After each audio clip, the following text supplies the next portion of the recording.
আমরা আবারও চলে গিয়েছিলাম মালদা এক্সপোতে, কিন্তু এইবার গিয়েছিলাম আমরা মাসি, মেশো আর আরুসোনার সাথে। সবাই মিলে সন্ধ্যাবেলা রেডি হয়ে বেরিয়ে পড়েছিলাম মালদা এক্সপো মেলার উদ্দেশ্যে। আমি এর আগেও একবার গিয়েছি আর এবার সেকেন্ড টাইম। যেহেতু আমার ঘুরতে অনেক ভালো লাগে, তাই জন্য আমাকে কেউ কোথাও ঘুরতে নিয়ে যাওয়ার কথা বললে আমি কখনোই না বলি না। আমি ঘুরতে আর খেতে প্রচণ্ড রকম ভালোবাসি, আর হ্যাঁ, এই জিনিসগুলো কিনতেও আমার অনেক ভালো লাগে। তারপরে খেয়েছিলাম বরফ গোলা। আমি আর মাসি খাচ্ছিলাম আর ওরা দেখছিল, বেচারা।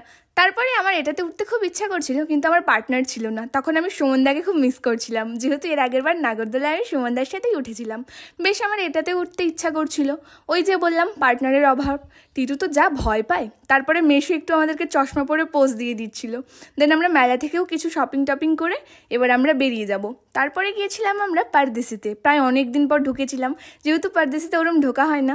তো আজকের ভিডিও এতটাই, দেখা হচ্ছে নেক্সট ভিডিওতে। চলো টাটা। আমরা আবারও